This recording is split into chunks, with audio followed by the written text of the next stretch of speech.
ShivaPurana, Vidyeisvara Samhita 11. Sutta also speaks about the magnificence of holy ashes, Rudraksa and different names of Shiva for the benefit of Brahmins.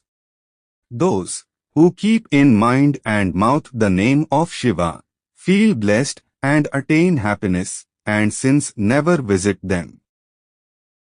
Uttering the name Shiva destroys sins as if it were temple or holy center of the great Lord, and so it yields benefit of holy centers. Shiva's sacred name, ashes and beads of Rudraksa are holy and equal to the confluence of holy rivers, Triveni. The Triveni exercises influence on the body and is a rare blessing of the Lord as it washes away sins. Sans these divine ornaments, a man is a sinner, for Shiva's name is equal to Ganga, ashes at par with Yamuna, Rudraksa is equal to Saraswati, and these destroy all sins, Brahma says, and therefore, Brahma. Vishnu and the gods of heavens wear the three insignia of the great Lord and so are ever blessed.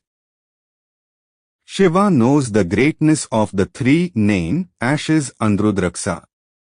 The holy scriptures, the Vedas and Puranas carry the mysterious greatness and glory of the three as these destroy all sins.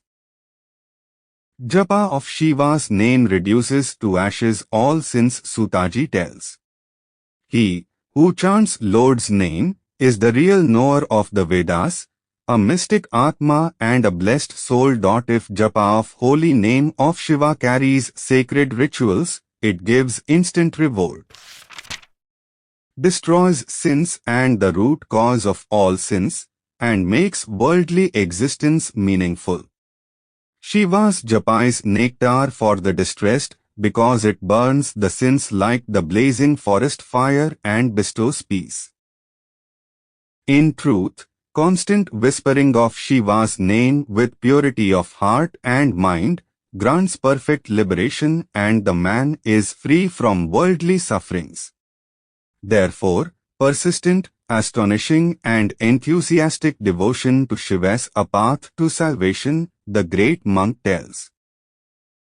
He further tells that sanctifying the body with the holy ashes and constant chanting of Shiva's names blesses the devotees, and so they get rid of the sufferings of worldly existence of pasas, bondages and attachment. It destroys all kinds of sins a man commits, where even abusing wealth of a Brahman and killing do not hurt, and a man is absolved of the sin. Therefore, holy ashes and japa of Shiva's name is a path to final deliverance. Japa of Shiva's name is a sure guarantee to sinner to get rid of life of sins, and so the devotee shall obtain liberation. Now, Monk Sutta on request speaks of the glory and blessing of sacred ashes, Bhasma of two kinds, that is Mahabhasma, the great ashes, and Swalp, little Bhasma. Bhasma as categorized above are of different kinds, and the use of sacred ashes is clearly specified, the monk tells. The great Bhasma has three classes, Sarota, from the Veda, Shruti, Samartha, origin in Smriti rites, and Lokika, ordinary ashes, which is for all people without chanting of mantras. The first two kinds of ashes belong to the Vedic traditions.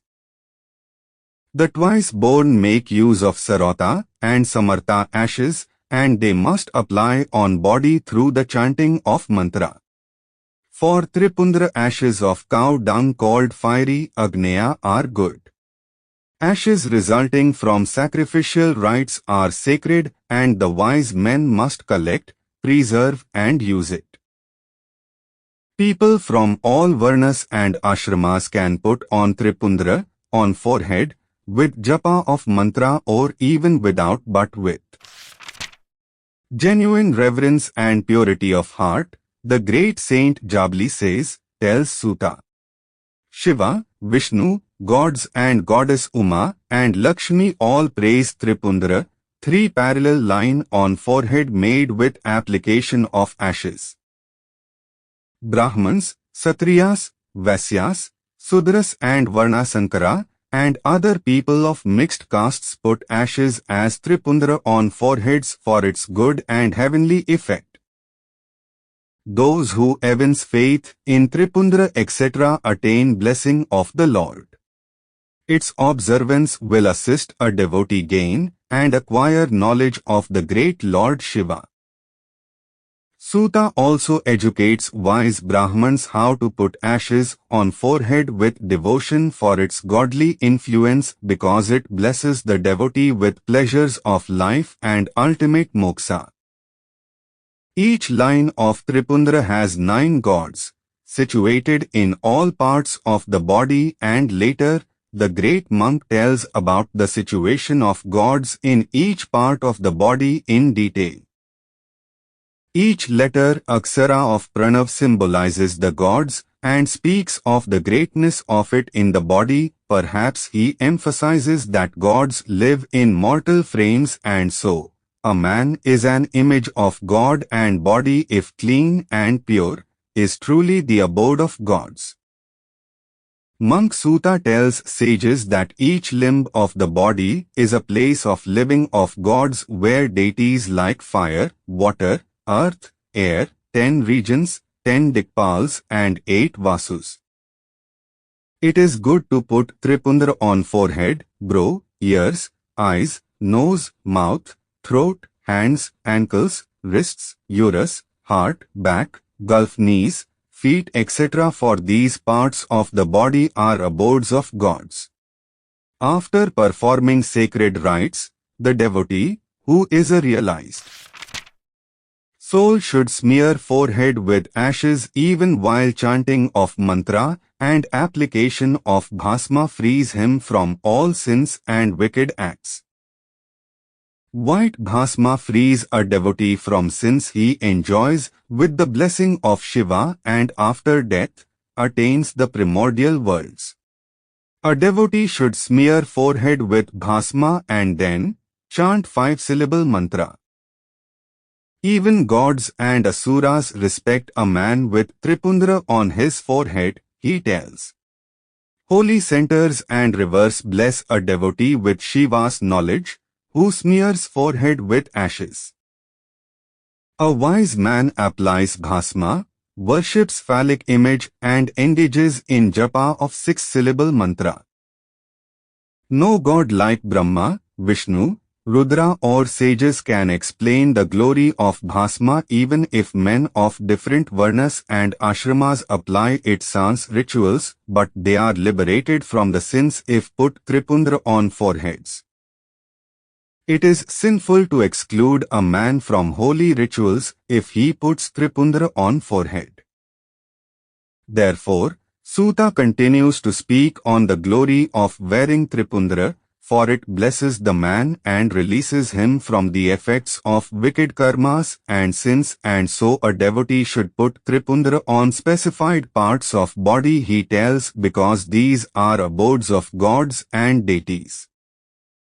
Each part of the body is abode of deities such as Ashwini Kumaras, Shiva, Shakti, Rudra, Esha and Narada, and so we should worship them.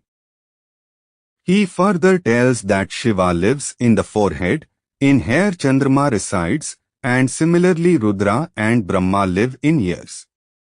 Ganesha's abode is the mouth. Vishnu and Lakshmi, Shambhu, Prajapati, Nagas and daughters of Nagas, daughters of sages, oceans, mountains, vegetation and holy places of gods reside in arms, heart, navel, uterus, knees and feet and at the back. Sage Suta specifies various parts of body where a devotee ought to put Tripundra to get rid of wicked karmas and sins. If he adheres to rites, its effects are more effectual and immediate. A celibate, a householder, an ascetic, Brahman, Men belonging to different varnas, if put the holy Tripundra on limbs of bodies, get rid of sins and go to the land of Shiva. Bhasma, in truth, liberates men from all sins of whatever nature these are and takes a devotee to the blessed lands of celestial beings where joy, pleasure and blessedness fill him. Therefore, the great monk continues to glorify the application of Bhasma and putting of Tripundra on specified limbs of body and speaks of the divine influence of all on the devotee. He will live in joy and pleasure of the abodes of Brahma and Vishnu and then will enjoy eternal bliss in Shiva's land. Therefore, the sages, after listening to the long discourse on Bhasma and Tripundra, feel blessed and convey the message to the contemporary men that to know and understand the divine and ever generous and compassionate nature of Lord Shiva grants liberation from all bondages mundane life imposes and creates.